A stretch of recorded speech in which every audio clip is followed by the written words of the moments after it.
Hello guys, ഈ റെസിപ്പിയുടെ video last വരെ കണ്ടുകഴിഞ്ഞാൽ നിങ്ങൾ ചിലപ്പോൾ ഞെട്ടും. നമുക്ക് റെസിപ്പിയിലേക്ക് പോവാം. ആദ്യം നമുക്ക് സ്ട്രോബെറി വെച്ചിട്ടൊരു ജാം ഉണ്ടാക്കാം. അതിനാവശ്യമായിട്ടുള്ള സ്ട്രോബെറി ഒക്കെ കട്ട് ചെയ്ത് കുറച്ച് വെള്ളം ഒഴിച്ചിട്ട് ഞാനൊന്ന് കുക്ക് ചെയ്യാൻ വെച്ചിട്ടുണ്ട്. ഇനി അതിലേക്ക് കുറച്ച് ഷുഗറും കൂടി ആഡ് ചെയ്ത് കൊടുക്കാം. അപ്പോൾ പെട്ടെന്നൊന്ന് മെൽറ്റായി വരും. ഇനി ഈ പീസൊക്കെ നന്നായി ഒന്ന് മെൽറ്റായി വരട്ടെ.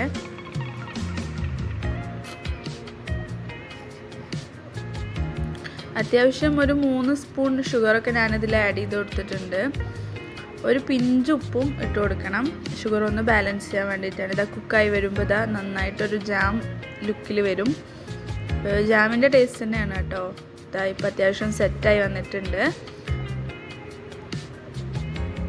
ഇനി നമുക്കിതൊന്ന് ഓഫ് ചെയ്തെടുക്കാം. കുറച്ച് ചെറിയ ചെറിയ പീസൊക്കെ കടിക്കാൻ കിട്ടുമ്പോൾ ടേസ്റ്റിയാണ്. നമ്മുടെ സ്ട്രോബെറിയുടെ ജാം ഇവിടെ റെഡി ആയിട്ടുണ്ട്. ഇനി നമുക്ക് ഫ്ലെയിം ഓഫ് ചെയ്തിട്ട് അത് മാറ്റി വെക്കാം, ചൂടാറാൻ വേണ്ടി വെക്കാം.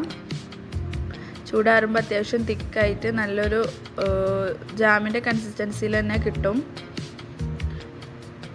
ഇനി നമ്മുടെ പഫ് പേസ്ട്രി ഇല്ലേ, അതെടുത്തിട്ട് ഈ ജാം ഇതിലേക്ക് ഫില്ല് ചെയ്യേണ്ട ആവശ്യമുള്ളൂ. സിമ്പിളാണ്.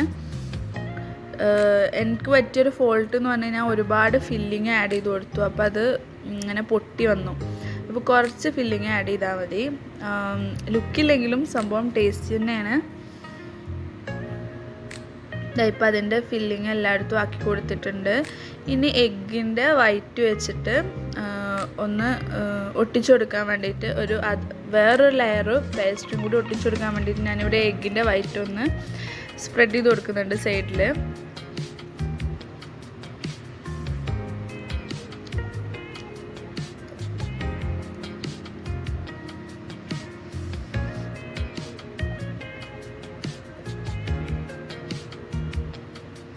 ഇനി അത് എല്ലാ സൈഡും ഒന്ന് ഒട്ടിച്ചു കൊടുക്കാം.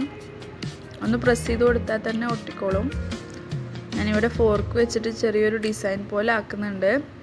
ഇത് കണ്ടോ, സ്പ്രെഡ് പുറത്തേക്ക് വന്ന് കണ്ടോ. നിങ്ങൾ കുറച്ച് സ്പ്രെഡ് ഉള്ളിൽ ഇട്ട് കൊടുത്താൽ മതി. മീൻസ് സ്ട്രോബെറി ജാം കുറച്ച് ഇട്ട് കൊടുത്താൽ മതി.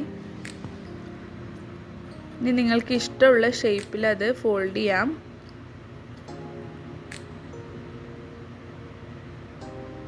ഇനി നിങ്ങൾ കുക്ക് ചെയ്യാൻ ആവശ്യമായിട്ടുള്ള പാത്രത്തിലേക്ക് മാറ്റാം. നിങ്ങളൊന്ന് ഓവണിലേക്ക് വെച്ച് കഴിഞ്ഞാൽ ഓവണിൽ കുക്ക് ചെയ്യുമ്പോൾ ബെറ്റർ ആയിരിക്കും. ഞാനിവിടെ കേക്കൊക്കെ ഉണ്ടാവുന്ന വലിയ പാത്രം വെച്ച് ഓവൻ സെറ്റപ്പ് ആക്കി വെച്ചിരിക്കുകയാണ്. ഇനി അതിൻ്റെ മുകളിലേക്ക് കുറച്ച് എഗ് യോക്ക് ഒന്ന് സ്പ്രെഡ് ചെയ്ത് കൊടുക്കാം. മുട്ടയുടെ മഞ്ഞയാണ് സ്പ്രെഡ് ചെയ്ത് കൊടുക്കുന്നത്.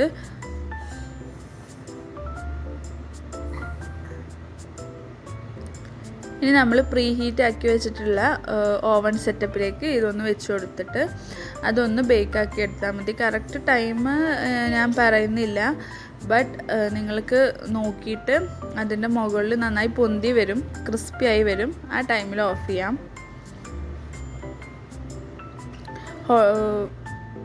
എയർ ഫ്രയർക്കാണെങ്കിൽ ഒന്നുകൂടി ബെറ്റർ ആയിരിക്കും.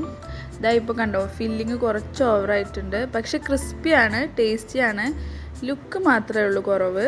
നിങ്ങൾക്ക് ഇഷ്ടപ്പെടുകയാണെങ്കിൽ ജസ്റ്റ് ഈസി ആയിട്ടൊരു റെസിപ്പിക്ക് ഒന്ന് ട്രൈ ചെയ്ത്